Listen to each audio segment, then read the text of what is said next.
네, 부동산 사소하지만 이익이 되는 다양한 정보들 이 시간 전해드립니다. 안녕하세요. 아나운서 장윤입니다. 자, 오늘 이 시간은 강은혜 아나운서와 함께 할게요. 반갑습니다. 안녕하세요. 반갑습니다. 네, 어서 오세요. 네. 자, 은혜 아나운서 제가 처음부터 퀴즈를 낼 거예요. 네. 세 가지를 말씀을 드릴 텐데 우리 네. 시청자 여러분들도 공통점을 좀 생각을 해보세요. 네. 자, 1번 색칠하기, 네. 2번 종이 접기, 네. 3번 선 긋기. 이 세 개의 공통점 혹시 알고 계신가요? 아, 이거 뭐 어린이집에서 하는 거 숙제 같은 거 아니에요? 해본 지가 오래된 것 같은데. 그러니까 이제 보통 이렇게 음. 얘기를 하면 우리 아이들의 취미생활 이렇게 생각을 네. 많이 하실 텐데 네. 이 세 가지가 바로 요즘에 어른들을 위한 안티 스트레스, 그러니까 스트레스를 날려버릴 만한 취미로 인기를 끌고 있다고 해요. 종이접기, 색칠하기 이런 게. 네, 저도 들어본 것 같아요. 그러니까 손을 이렇게 움직이는 단순한 이런 행동들이, 방법들이 정서를 조금 안정시키는 데 도움이 많이 된다고 들었던 것 같습니다. 네. 맞습니다. 이제 여기에다가 전문가들은 또 하나의 효과를 제시를 합니다. 이게 바로 손이 계속 움직이는 동안 뇌가 쉴 수 있는 거예요. 그러니까 잠깐이라도 이제 좀 스트레스부터 벗어나고 그리고 아무 생각을 안 할 수 있게 되는 거죠. 아, 진짜요? 그래서 제가 자꾸 밥 먹을 때 막 수저를 쓰면서 멍 때리기가 가능했던 것 같습니다. 네.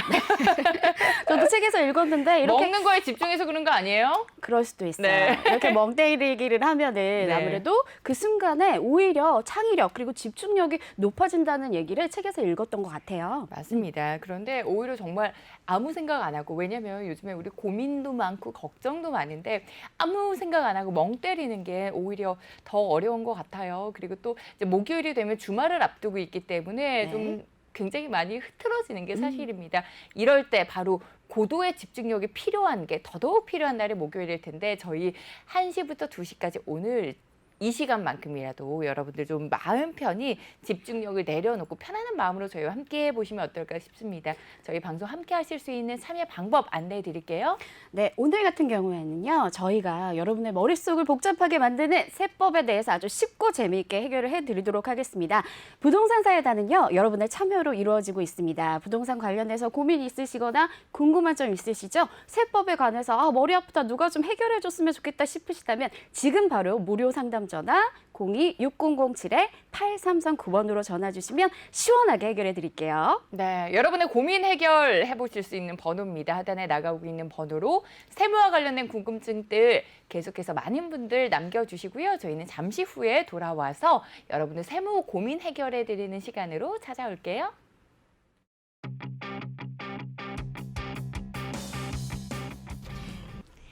안녕하세요, 여러분. 부동산 사이다 장혜윤입니다. 자, 지금 여기는 부동산 사이다가 진행이 되는 스튜디오 아닙니다. 저희 매일 월요일부터 금요일까지 오후 1시에 여러분들 만나보고 있는데 지금은 1시 생방송이 끝나고 이제 스튜디오가 살짝 비어 있는 시간에 들어와 봤어요. 자, 저희가 부동산 사이다가 약간의 개편을 하면서 그 전과 좀 달라진 게 있어요. 보이시죠? 저희 화면에서 우리 능력 있는 전문가 분들이 여러분들 부동산 고민 직접 해결해 드리고 또 전화 상담을 통해서 실시간으로 해결을 해 드리고 있어요. 그리고 저기 보이시죠? 저 화면에서 뭐 강의도 해 주시는데 매주 화요일, 수요일이 정말 인기가 많은 것 같습니다. 우리 김재민 이사님 화요일, 그리고 황태원 대표님 수요일에 출연을 하셔서 여러분들 부동산 고민 해결해 드리고 있는데 그 시간이 굉장히 뜨거워요. 앞으로도 전화를 통해서 여러분들 마음껏 고민 남겨주시고요. 그리고 목요일은 세무와 관련된 고민 해결해 드리잖아요. 부동산과 관련해서 제일 어려운 거 아마 세금 문제일 겁니다. 세금 문제 저희가 또 1시간 동안 통으로 여러분들 해결을 해드리고, 그러니까 요즘 어디 세무서 가도 부동산과 관련해서는 너무 복잡해서 잘 안 들어줍니다 하는 고민도 많더라고요. 저희 목요일에는 부동산 전문 세무사와 함께 또 세무 고민 해결해 드리고요. 금요일은 투자처, 좋은 투자처들 저희 MC들이 쏙쏙 꼽아서 소개를 또 해드립니다. 그리고 주말 동안 한 주 동안 어떤 이슈가 있었는지 궁금하실 것 같아서 또 월요일은 저랑 유연 아나운서가 부동산 뉴스와 관련돼서 쫙 브리핑해 드리는 시간, 또 월요일부터 금요일까지 이렇게 알차게 준비를 했으니까요. 여러분들 잊지 마세요. 내일 월요일 화, 수, 목, 금은 오후 1시는 부동산 사이다와 함께 해주시고요. 그리고 여러분 고민 해결해 보실 수 있는 번호 026007번에 8339번도 기억해 주시기 바랍니다. 전화 문의 많이 주세요. 안녕.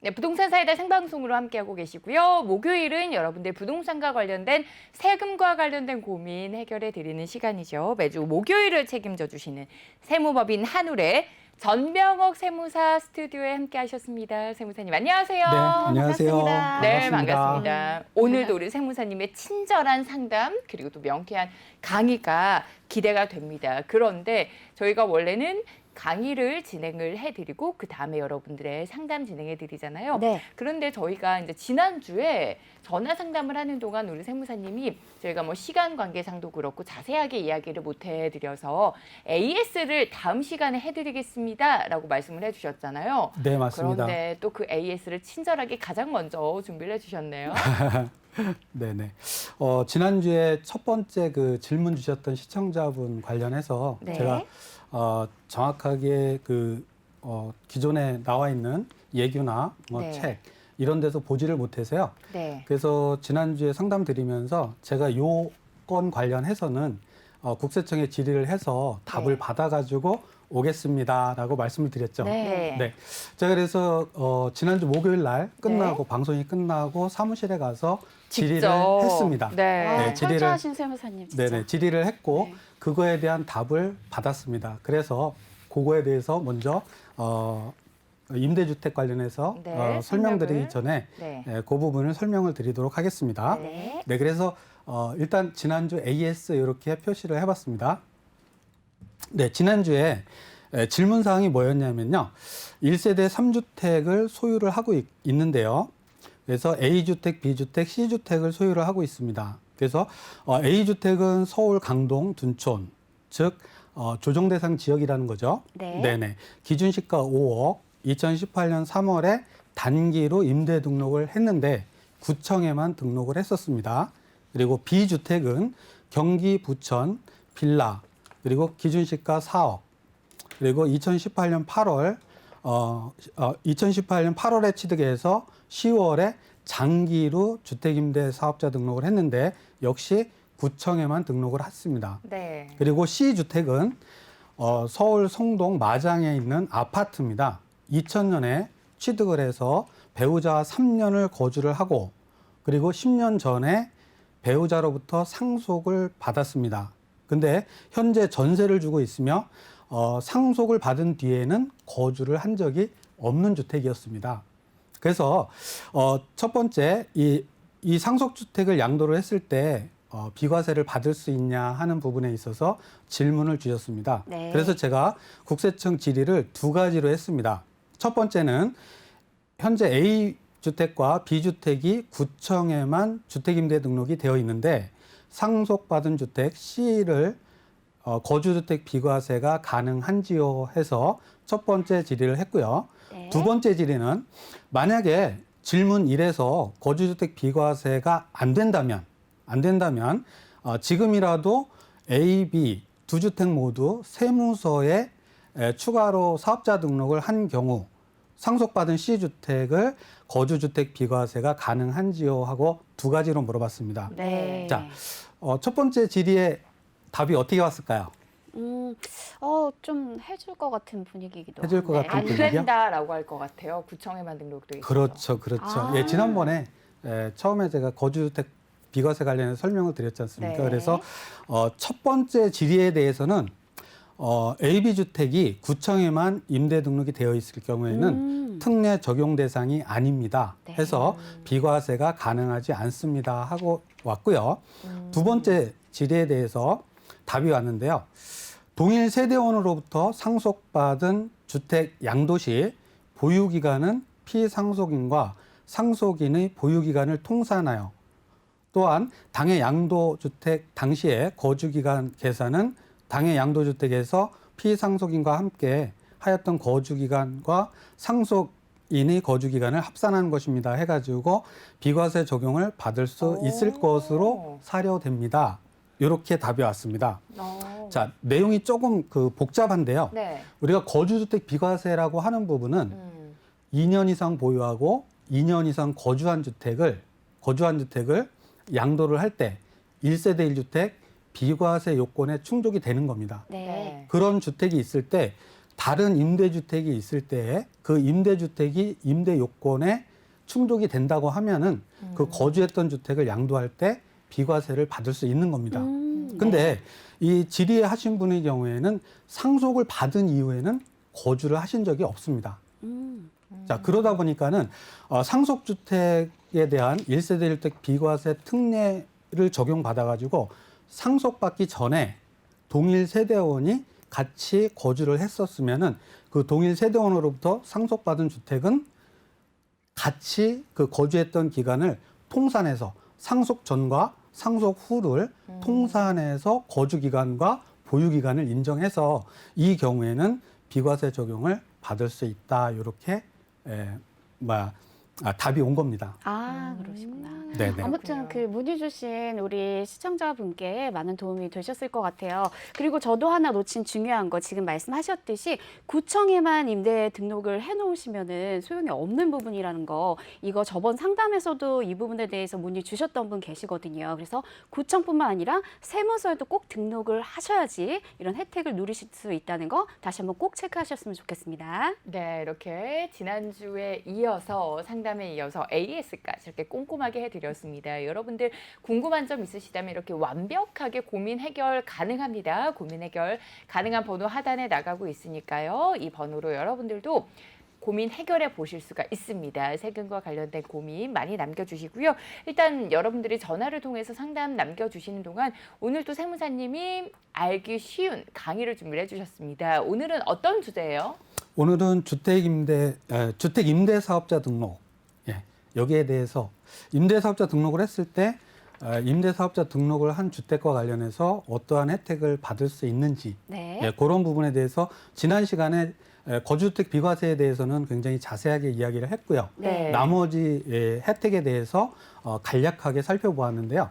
오늘은 그 나머지 혜택을 받을 수 있는 조건들에 대해서 2020년 8월 18일 이후에 등록하는, 지금 등록을 한다 하더라도 어떤 요건이 있어야 되고 그다음에 어떤 혜택을 받는지 그런 거에 대해서 좀 자세하게 살펴보도록 하겠습니다. 맞아요. 바뀌고 네. 나서 굉장히 많이 헷갈려 하시거든요. 네. 정말 많이 헷갈리시고, 저희 그 전문가들도 사실은 이 책을 보거나 그러지 않으면은 좀 어려운 어떤 그런 맞아요. 부분에 있습니다. 네. 자, 제가 질문 하나 드려볼게요. 네. 자, 우리가 주택을 취득할 때 어떤 세금을 내죠? 취득세요. 취득세. 네. 그리고 보유할 때는요? 보유세. 보유세 종류 어떤 겁니까? 종합부동산세. 종류. 종합부동산세, 그다음에 재산세. 아, 맞다. 재산세. 그렇죠. 네. 그리고 나중에 이제 양도를 할 때는 양도세. 양도소득세. 네. 이런 어떤 그 세금을 내거든요. 자, 그래서 이 주택 임대사업자 등록을 했을 때 취득할 때도 혜택을 주고 또 보유할 때도 혜택을 주고 그리고 양도할 양도할 때도 혜택을 줍니다. 네. 혜택이 많네요. 네, 맞습니다. 많이 있습니다. 그런데 자, 먼저 혜택을 받을 수 있는 요건을 살펴보기 전에 네. 지난 2020년 8월 17일에 개정된 그 내용에 대해서 먼저 좀 살펴보겠습니다. 네. 자, 민간임대주택법이 개정이 됐습니다. 대폭적인 개정이죠. 2020년 8월 18일부터 시행을 하고 있습니다. 네. 그래서 종전과 개정으로 구분해서 살펴보면은요, 주택임대 등록 대상이 바뀌었고요. 그 다음에 주택임대 형태가 개정이 됐습니다. 그래서 종전에는, 여기 종전이라고 하는 부분은 2020년 8월 17일 이전을 이야기하는 겁니다. 네. 그래서 종전에는 단독주택, 공동주택, 아파트를 포함하고요. 그리고 오피스텔까지 등록이 가능했습니다. 근데 2020년 8월 18일 이후에는 이 주택들 중에서 아파트는 제외를 했습니다. 왜 아파트를 제외했을까요? 글쎄요. 왜 아파트를 제외했을까요? 투자로 너무 아파트를 많이 사니까.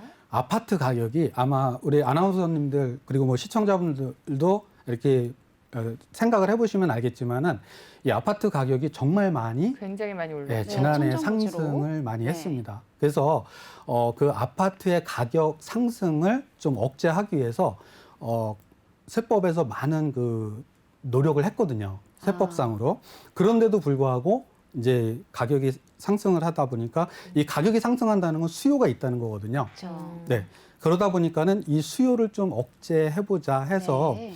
아파트의 가격 상승이 굉장히 컸고 그런 아파트의 수요를 좀 줄여보자는 차원에서 아파트를 취득을 해서 이제는 임대 등록을 못 하게끔. 즉 임대 등록을 할 수 없다는 거는 이제 임대나 이런 다른 목적으로 해서 그러니까 아파트는 실거주 목적이 아니라 네. 다른 목적으로 해서 취득을 했을 때는 어떤 혜택이나 이런 거를 주지 않겠다 하는 그런 의지입니다. 네. 자, 그리고 임대 형태를 보면은요.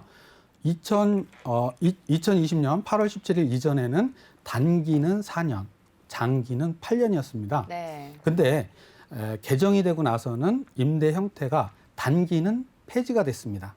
그리고 장기만 남았는데요. 이 장기도 8년이 아니라 10년으로 증가를 한 겁니다. 네.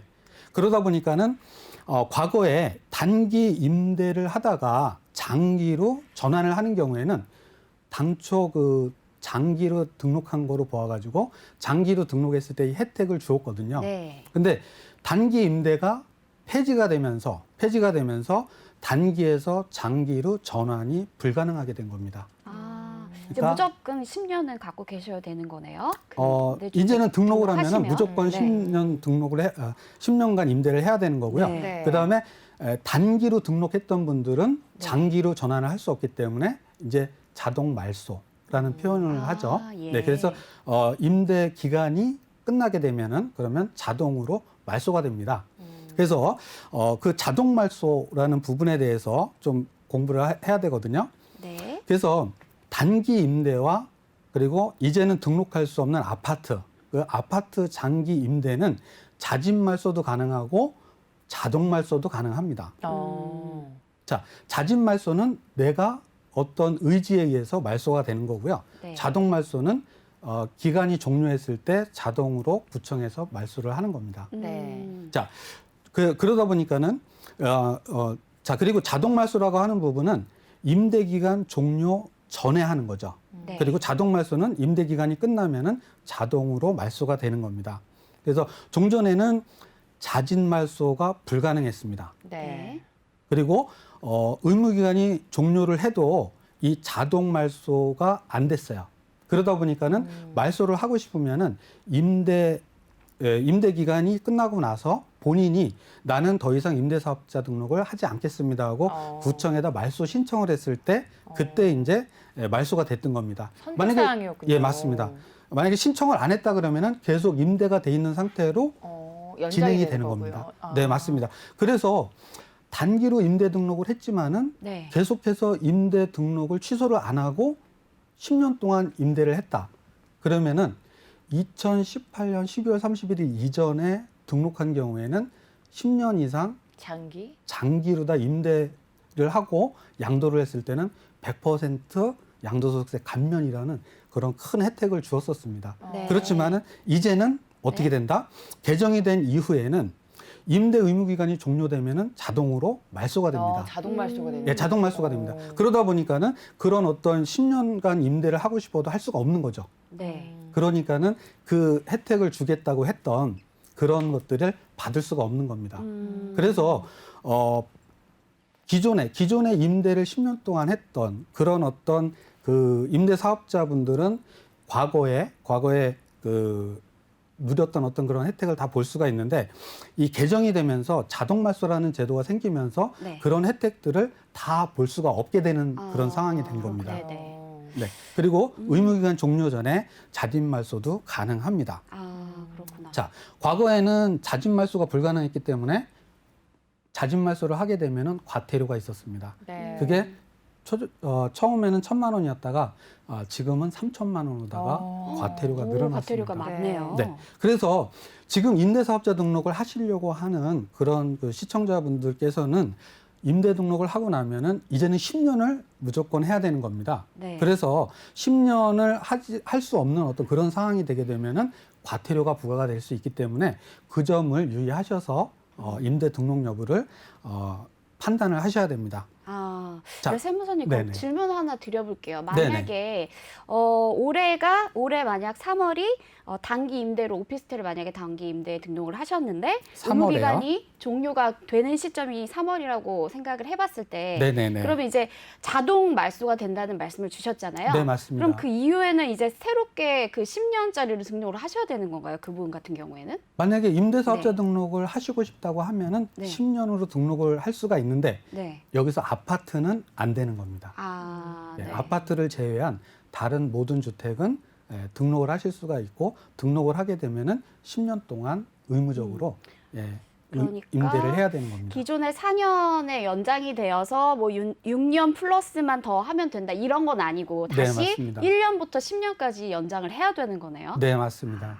그렇게 알겠습니다. 진행이 되는 겁니다. 네. 네. 네. 그리고 그 PPT 자료 가로 1번을 보시면은요. 네. 장기로 등록한 아파트를 제외한 모든 주택은 자진말소, 그다음에 자동말소가 미적용된다. 즉 뭐냐면 장기로 등록한 아파트를 제외한 장기로 등록한 단독주택, 다세대주택, 다가구, 그다음에 연립 오피스텔 이런 경우에는 자동말소나 자진말소가 안 된다는 겁니다.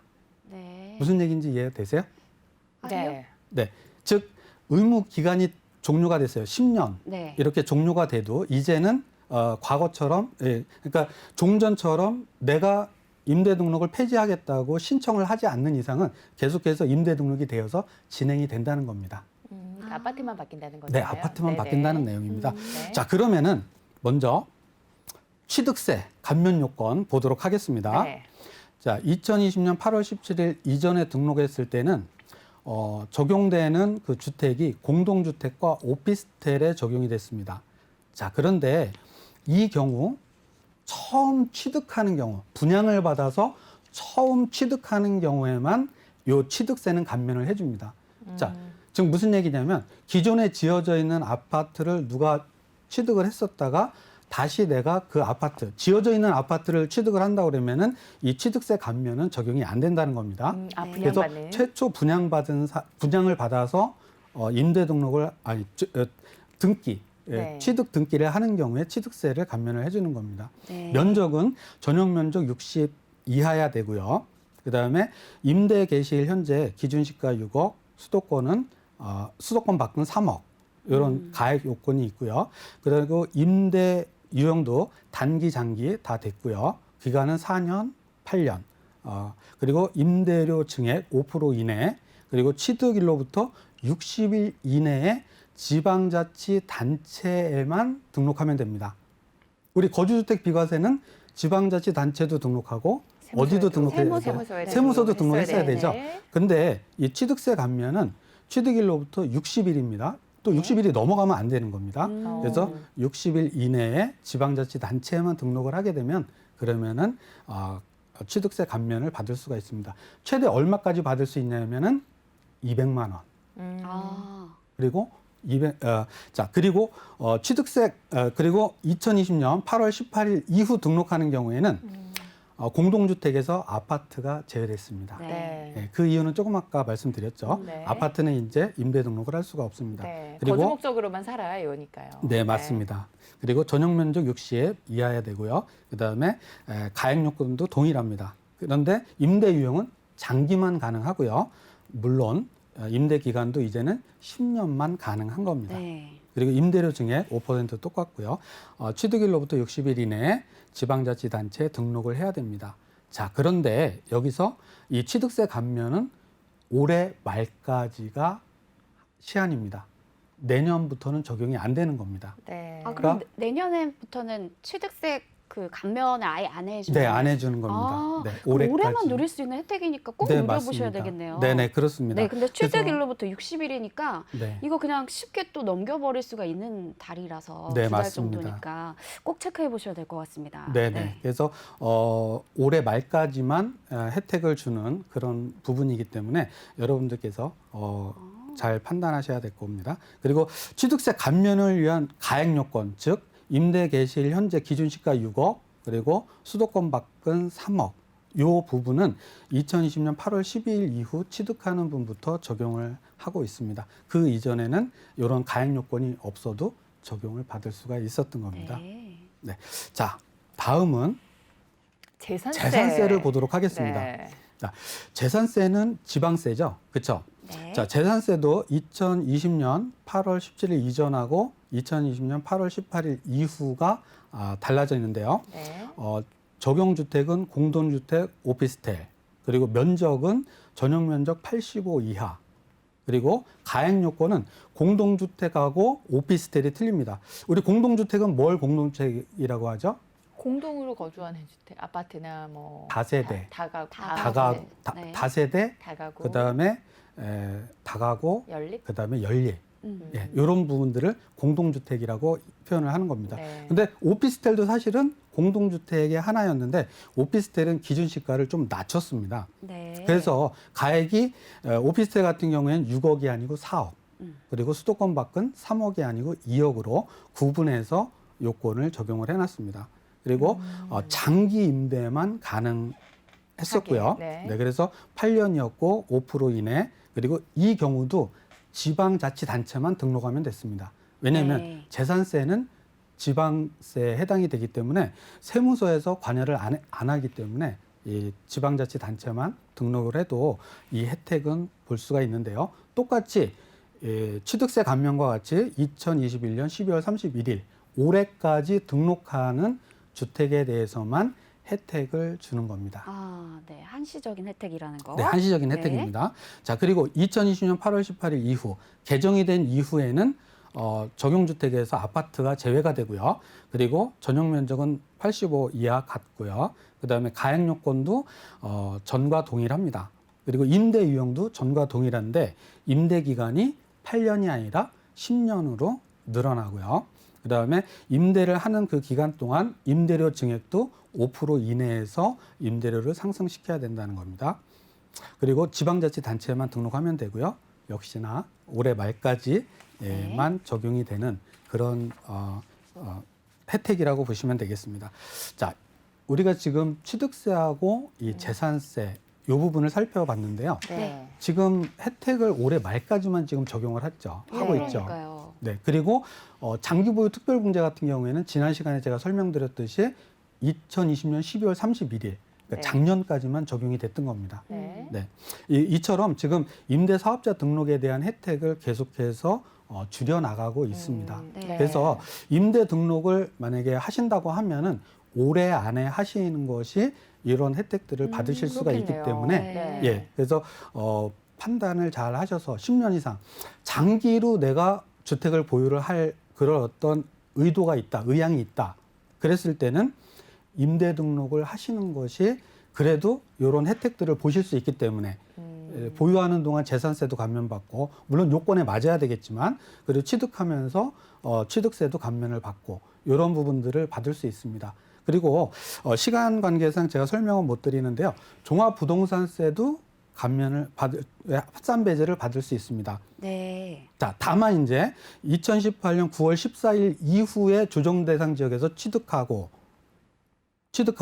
그다음에 2020년 7월 11일부터 2020년 8월 17일 사이에 단기에 등록하거나 장기로 등록한 아파트의 경우에는 이 경우에는 제외를 하고 있습니다. 네. 자, 즉 뭐냐면은 조정 대상 지역이 아닌 지역이면서 2018년 9월 13일 이전에 취득한 주택은 지금 임대 등록을 하게 되면은 종합부동산세 합산 배제 적용을 받는다는 겁니다. 그러니까 조정 대상 지역에서 2018년 9월 14일 이후 취득을 해서 등록을 하는 경우, 그 경우에는 경우에만 배제가 되는 겁니다. 네. 그 이전에 취득을 하셨던 그런 주택들 같은 경우에는 지금도 적용을 받을 수 있기 때문에 이런 부분들을 잘 고려하셔서 주택 임대사업자 등록을 할 것인지 말 것인지 이런 부분을 판단을 하시면은 현명할 거라고 생각을 합니다. 그래서 그리고 자진말소, 자동말소의 경우에도 추징 배제, 즉 뭐냐면은 임대사업자 등록이라고 하는 부분은 임대 등록을 내가 몇 년까지 하겠다. 뭐 4년이면 4년, 8년이면 8년 이렇게 등록을 하고 임대를 하겠다고 약속을 했기 때문에 네. 세제 혜택을 주는 겁니다. 네. 그런데 자동말소와 자진말소가 생기면서 그러면서 임대 기간이 끝나기 전에 즉 임대를 내가 8년 동안 해야 되는데 8년 동안 못하는 경우가 생길 수가 있는 거죠. 네. 네. 그런 경우는 중간에 임차인이 안 들어온다거나 그리고 임대 등록은 일찍 했는데 네. 임대 개시가 뭐 한 1년 있다가 임대가 개시가 됐다거나 이럴 그럴 경우에는 수도 있네요. 임대 등록을 하고 8년이 지났지만 임대를 한 기간은 7년밖에 안 되는 거죠. 네. 네. 그랬을 때는 혜택을 원래는 못 받게 돼 있습니다. 그렇지만 자진말소나 자동말소를 제도를 두면서 그러면서 그렇게 임대 기간을 다 채우지 못했다 하더라도 추징하지 않겠다. 과거에 받았던 혜택에 대해서 추징하지 않겠다고 법 적용을 하고 있습니다. 네. 네, 그래서 설명 지금 전화 상담 아마 대기하시는 분들이 네, 많은 걸로 맞아요. 알고 있는데요. 네. 그래서 오늘 설명은 여기까지만 하고 네. 나머지는 또 다음 시간에 하든 시간에. 아니면 다음 주제를 잡아서 네. 진행을 하도록 하겠습니다. 네, 알겠습니다. 아우, 세무사님 강의 듣다 보면 시간이 이렇게나 빨리 갑니다. 그러니까요. 그래서 이제 네. 여러분들께 도움이 되는 이야기들 전해드렸고요. 저희가 오늘 방송 중에 못다한 이야기는 다음 주도 이어지니까 다음 주도 목요일에 여러분들 꼭 함께 해주시기 바랍니다. 026007번에 8339번으로 함께하고 있고요. 부동산과 관련된 세금 문제들 남겨주세요. 저희 잠시 후에 돌아와서 여러분들 고민 해결해 드리겠습니다.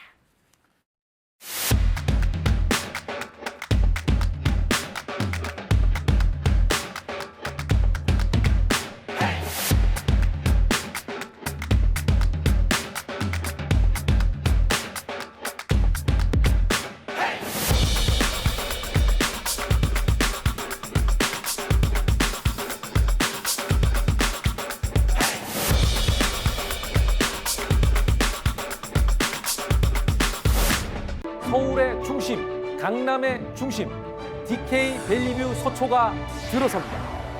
교통도 생활도 교육도 밸리뷰로 시작한다.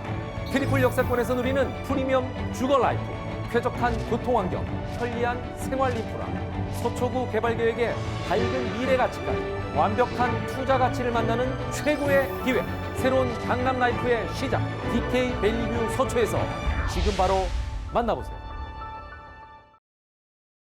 네, 부동산 사이다 생방송을 함께하고 계시고요. 드디어 기다리셨던 시간입니다. 이제 여러분들 전화를 통해서 만나보고 부동산 세금 고민 해결해 드리는 시간이에요. 전화를 통해서 많은 분들 고민 남겨주셨고요. 첫 번째 시청자분 연결해 보도록 하겠습니다. 여보세요? 네, 안녕하세요. 네, 안녕하세요. 반갑습니다. 네. 네, 어머니 어떤 점 궁금하세요? 이문동에 네. 이문 상구에 재개발인지 뭐 거기에 그 토지가 많아서 네. 1+1 아파트를 받게 돼 있었거든요. 네. 예, 그랬는데 이제 그게 조금 잠시 멈추다 다시 신청을 해요. 네. 평형 변경을 하면서. 네. 근데 이제 얘기를 여기저기 듣다 보니까 1+1 하나는 네. 이제 먼저 팔아야 될 거 아니에요. 그런데 그게 양도소득세에 해당이 되는 건지 궁금해서 그러거든요. 알겠습니다. 이제 어머님 일단은 좋으시겠어요. 그렇게 개발이 한창인 곳에 토지를 많이 보유하고 계셔서 새 아파트도 그런데 1+1이니까. 별로 내가 원해서 한 게 아니어가지고. 네, 어찌됐든 그렇게 좀 아파트를 받게 되셨는데 세금과 관련해서 어떻게 되는 건지 궁금하다고 하셨어요. 예. 네, 세무사님 연결해 드릴 1+1 테니까요. 양도소득세가 한 채는 어떻게 되는 건지 처음에 파는 거. 알겠습니다. 세무사님 어떻게 되는 건가요? 네, 안녕하세요. 반갑습니다. 네, 안녕하세요. 네, 반갑습니다. 네. 몇 가지만 제가 좀 여쭤보고 답을 해드리도록 하겠습니다. 네. 지금 재개발, 재건축이 되면서 주택을 두 채를 받게 되는 경우인데요.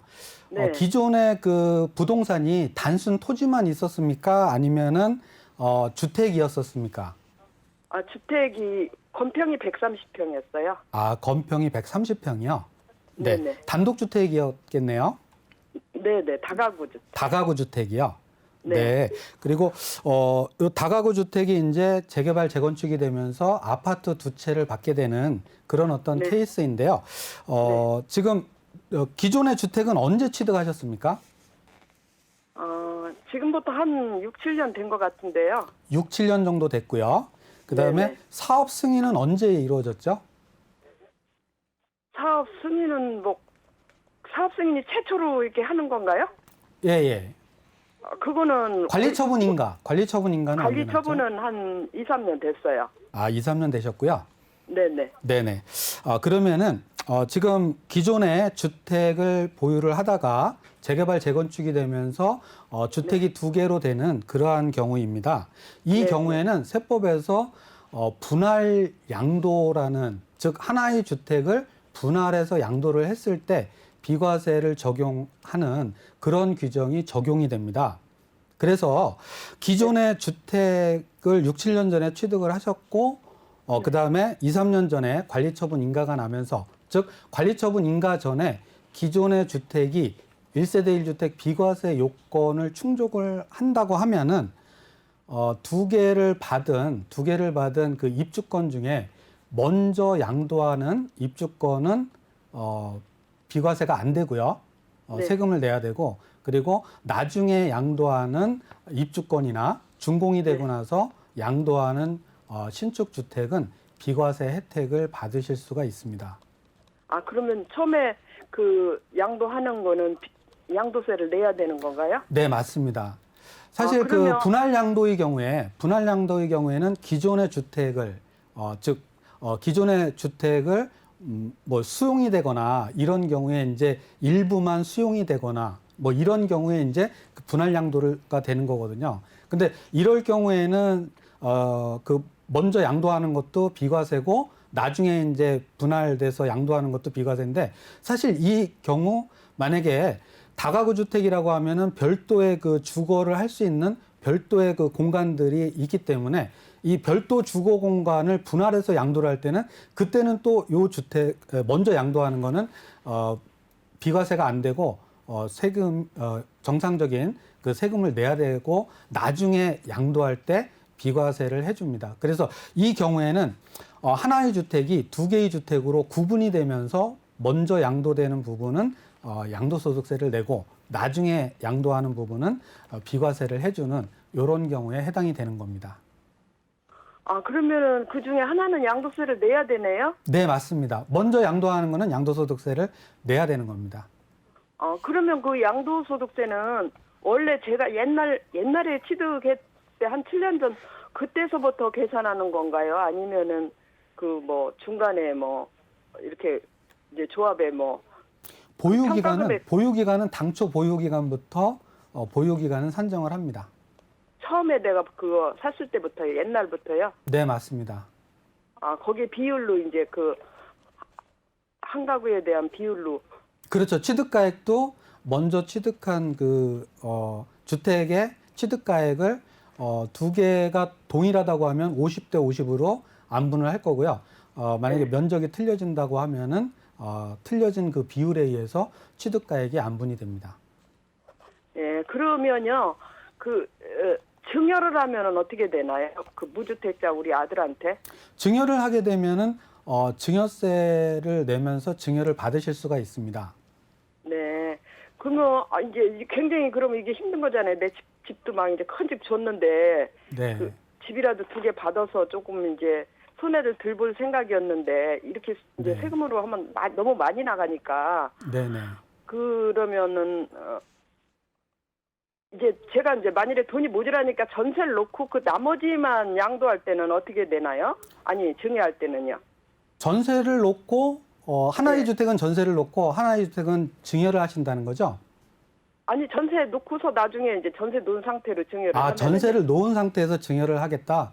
예, 네네. 뭐 당연히 가능합니다. 그래서 그 전세금은 뭐 부담부 증여도 가능하고요.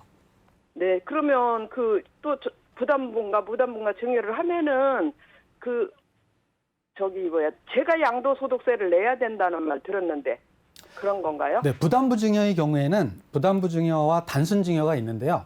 이 네. 부담부 증여는 채무를 넘기면서 증여를 하는 거기 때문에 증여를 받는 사람의 재산가액에서 그 채무를 받는 부분은 유상으로 받는 거로 보는 겁니다. 왜냐하면 네. 지금 시청자분께서 갚아야 될 전세 보증금을 증여를 받는 자녀분이 그거를 나중에 갚아야 되는 거기 때문에 그 채무를 넘기는 부분은 유상의 대가로 보아서 양도소득세를 내는 거고요.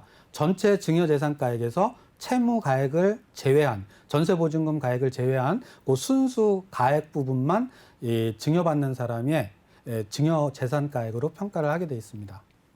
네, 어머님 이렇게 고민 해결해 드렸습니다. 여보세요? 네. 아니 잠깐만 더 물어볼 게 있는데. 저희가 어머님 시간 관계상 오늘 상담은 여기서 마무리해야 될 것 같고요. 추가적인 궁금증 있으시다면 다시 한번 전해주시기 바랍니다. 다음 시청자분들도 기다리고 계시거든요. 바로 만나보도록 할게요. 여보세요? 여보세요? 네, 안녕하세요. 아버님 반갑습니다. 아유, 안녕하세요. 네, 어떤 예, 고민 가지고 계신가요? 예, 저 여기가 성남시 분당구인데요. 네, 제가 95년도에 걸린 상가주택 하나 지었어요. 네. 그리고 98년도에 애견마 앞으로다가 다가구 주택 하나 샀어요. 네. 그래서 1가구 2택이었습니다. 그러면 아내분의 명의로 사신 것도 분당에 사신 건가요? 예. 네네. 똑같아요. 네. 그래서 우리 한번 저기에서 지난 2월 초에 이혼이 됐어요. 네. 예, 그래서 저는 이걸 내가 걸린 상가주택을 팔고 네. 좀 조용하는 곳에가 사고 싶어서 팔려고 그러는데 절세가 어떻게 하면 좀 될 수 있는지 한번 알아보려고 전화했습니다. 알겠습니다. 지금 이제 네, 두 채를 보유를 하고 계시는데 상가주택을 지금 매도를 하고 계시는 거예요. 예, 매도하려고요. 걸린 상가주택. 네네. 절세 걸린 방안. 상가. 알겠습니다. 절세 방안에 대한 이야기 들어보세요. 세무사님 만나보세요, 아버님. 예. 네, 안녕하세요. 아이고, 반갑습니다. 안녕하세요. 네네네. 제가 옆에서 잠깐 메모를 했는데요. 네, 분당에 95년도에 걸린 상가를 취득을 했는데 네, 제가 지었어요. 지으신 네. 거예요? 예. 네, 신축을 하셨고요. 예. 네. 그러면은 주택 부분이 이 상가 부분보다 큰가요? 주택은 더 크죠. 2층, 3층이 주택이고요. 2, 3층이 주택이고요. 예, 1층만 상가고요. 1층이 상가고요. 예, 2층, 네네. 3층은 주택이고요. 네네. 그리고 또 분당에 98년에 배우자분 명의로 다가구 주택을 사서 지었어요, 제가. 요것도 신축을 하셨고요. 예. 네, 신축을 하셨고. 자, 그리고 이제 이 걸린 상가를 양도하고 싶은데 이 다가구 주택 제가 이제 제 이름으로 된 거니까 그건 팔고요. 19건 19 주어고 이제 서로 그냥 합의 이혼을 지난 2월 초에 했거든요. 합의 이혼을 하셨다고요? 예, 2월 초에요. 네. 그래서 그냥 저는 여기서 팔고 좀 조용한 데 가서 사고 싶어서 네네. 그래서 팔아야 되는데 이걸 또 얼마나 있어야 파는 건지 지금 팔아도 되는 건지 그걸 한번 여쭤보고 싶습니다. 네네. 지금 그러면은 합의 이혼을 하셔서 지금 현재 시청자분께서는 그 걸린 상가 주택을 단독으로 가지고 계시는 거고. 예. 네. 배우자분은 다가구 주택을 단독으로 가지고 계시고요. 자, 이혼을 한 경우 지금 올해 2월 초요. 지난 2월 초. 2월 초요. 네네. 예. 지금 2021년 1월 1일 이후 1세대 1주택 비과세 요건을 따질 때 2020년 12월 31일 현재 1주택을 보유한 경우에는 2주택 이상을 보유한 경우에는 1주택이 된 시점부터 보유기간과 그다음에 조정대상 지역이면 거주기간 2년을 해야지만이 비과세 요건이 충족이 됩니다. 2년이 있어요. 네네네. 그런데 지금 우리 시청자분의 경우에는 2020년 12월 31일 현재는 주택이 두 채신 거죠. 하나의 세대가. 지금 두 채죠. 예, 두 채였는데 지금 2월 달에 이제 합의 이혼을 하시면서 1주택이 된 경우이거든요. 예. 이 경우에 있어서 지금 2주택을 보유했다가 1주택을 보유한 거로 봐서 2월 달부터 2년을 네. 추가적으로 보유하고 거주를 해야 되는지 요 부분에 대해서는 아직 예규가 나와 있는 거는 사실 없습니다. 예. 예, 예규가 나와 있는 건 없고요. 과거에는 이혼을 한 경우에는 당초 그 보유한 주택은 기존에 취득한 시점부터 양도하는 시점까지 보유하고 거주한 그 기간들을 다 통산을 해서 그래서 비과세 여부를 따졌거든요. 그래서 요 경우도 제가 지난 시간처럼 국세청에 네. 국세청에 질의를 해서 다음 네. 시간에 다시 한번 알려드리도록 하겠습니다. 네, 아버님 예. 그러니까 저희 오늘 방송 보셨나요? 앞서서 AS 시간 있었는데 아버님 상담도 다음 주에 또 AS 상담 도와드린다고 하셨으니까 다음 주에도 네. 이 시간에 저희 방송 함께 해주세요. 네, 감사합니다. 고맙습니다. 네, 고맙습니다. 다음 전화도 연결해 볼게요. 여보세요? 여보세요. 네, 안녕하세요. 반갑습니다. 예, 안녕하세요. 네, 어떤 점 궁금하세요? 기존에 1가구 2주택인데요. 네. 두 가구는 지금 임대사업 등록을 돼 있습니다. 네. 하나는 아파트고 하나는 다세대 빌라 조그만 건데요. 네. 지금 3월 5일 지난 며칠 안 됐죠. 3월 5일 날짜로 네. 조그만 빌라를 지금 평방은 뭐 조그만 평수입니다. 근데 그걸 하나 샀거든요. 네. 근데 그거를 임대사업 등록을 하는 게 유리한 건지 네. 그 점에 대해서 세금의 향후 어떻게 되는 건지 그걸 좀 문의해보고자 알겠습니다. 합니다. 어머님 그러면은 기존에 보유하고 계셨던 주택들은 몇 년도에 구매를 하신 거예요? 매수를? 예. 두 개 다 2018년도에 네. 하나는 5월 달에 했고요. 네. 한 건은 10월 달에 했습니다. 알겠습니다. 그러면 바로 얼마 전에 이제 계약을 하신 빌라가 또 있다고 하니까 자세한 세금 정보 했습니다. 아주 이제 중도금 날짜하고 알겠습니다. 잔금은 아직 안 어머님 바로 치렀습니다. 세무사님 만나보시고요. 세무사님 상담을 조금 간략하게 부탁을 드릴게요. 네네. 네, 안녕하세요. 네. 반갑습니다. 안녕하세요. 수고하십니다. 네, 제가 예. 간략하게 몇 가지만 더 여쭤보겠습니다. 예. 2018년 5월에 취득해서 임대 등록을 언제 하셨죠? 아니, 임대 등록을 그렇게 했습니다. 취득한 거는 2017년도에 했습니다. 2017년도에 취득하시고 임대 등록을 5월달, 7월달에 하셨다는 거군요. 5월 달에 하나 하고 10월 달에 하나 10월 달에 했습니다. 하나 하고요. 그러면 예. 둘 다 장기로 하셨나요? 예. 네, 장기로 하셨고요. 자, 그리고 이번에 빌라를 취득을 하셨는데 지금 예. 이 빌라에 들어가서 거주하실 의향은 없으시죠? 아니요. 조금 저희들로서는 한 장기로 좀 가져가고 싶었는데 네네. 아니, 거주를 하시고 싶은 어떤 그럴 의향이 있으신지요? 거주하고 싶은 의향은 없습니다. 거주하고 싶은 의향은 없으시고요. 예. 그러면은 예. 제가 조금 아까 임대 등록과 관련해서 그 요건이나 설명을 좀 혜택을 제가 설명을 드렸는데요. 장기로 가져가신다고 하면은